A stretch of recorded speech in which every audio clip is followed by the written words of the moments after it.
اعوذ باللہ من الشیطان الرجیم بسم اللہ الرحمن الرحیم۔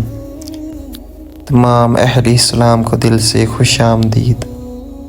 جب رسول صلی اللہ علیہ وسلم کی عمر 35 سال تھی تو قریش نے خانہ کعبہ کی تعمیر شروع کی۔ اس کی وجہ یہ تھی کہ یہ اسماعیل کے زمانے سے سفید پتھر کی ایک نچلی عمارت تھی جس کی اونچائی 6.30 میٹر سے زیادہ نہیں تھی۔ یہ بھی بغیر چھت کے تھا اور اس کی وجہ سے چوروں کو اس کے اندر کے خزانوں تک آسانی سے رسائی حاصل تھی۔ یہ فطرت کے پہچاننے والے عوامل سے بھی بے نقاب ہوا کیونکہ یہ بہت پہلے بنایا گیا تھا، جس نے اس کی دیواروں کو کمزور اور دہاڑ ڈال دیا۔ نبوت سے 5 سال پہلے مکہ میں ایک بڑا سیلاب آیا جو کعبہ کی طرف بہایا گیا اور اسے تقریباً منہدم کر دیا۔ قریش اس کے تقدس اور مقام کے حفاظت کے لیے اسے دوبارہ تعمیر کرنے کا پابند تھے۔ قریش کے سرداروں نے کعبہ کی تعمیر میں صرف جائز رقم استعمال کرنے کا فیصلہ کیا، لہٰذا وہ تمام رقم جو بدکاری، سود خوری یا غیر منصفانہ طریقوں سے حاصل ہوتی تھی خارج کر دی گئی، اور پہلے تو دیوار گرانے سے بہت خوفزدہ تھے، لیکن علاؤالدین بن المغیرہ المخزومی نے کام شروع کیا۔ یہ دیکھ کر کہ اسے کوئی نقصان نہیں پہنچا، دوسروں نے دیواروں کو گرانے میں حصہ لیا، یہاں تک کہ وہ ابراہیم کی رکھی ہوئی بنیاد پر پہنچ گئے۔ جب انہوں نے اس کی دیواروں کو دوبارہ بنانا شروع کیا تو انہوں نے اس کام کو قبائل میں تقسیم کر دیا۔ یہ ہر قبیلہ اپنے ایک حصے کی تعمیر کا ذمہ دار تھا۔ قبائل نے پتھر جمع کر کے کام شروع کر دیا۔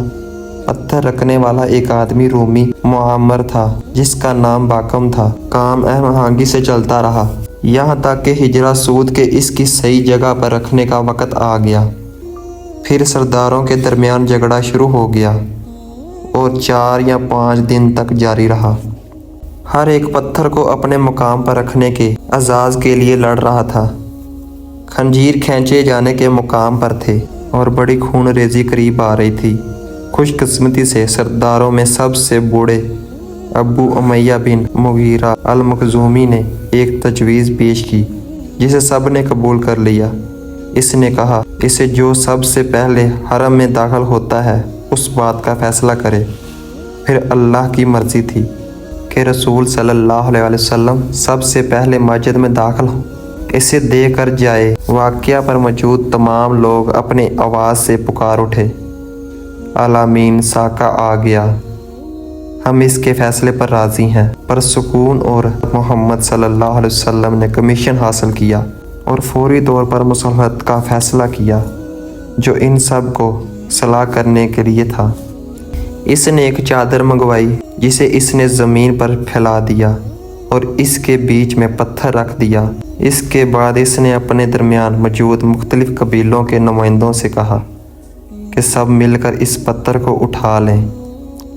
جب وہ صحیح جگہ پر پہنچ گیا تو محمد صلی اللہ علیہ وسلم نے اسے اپنے ہاتھوں سے صحیح حالت میں رکھ دیا۔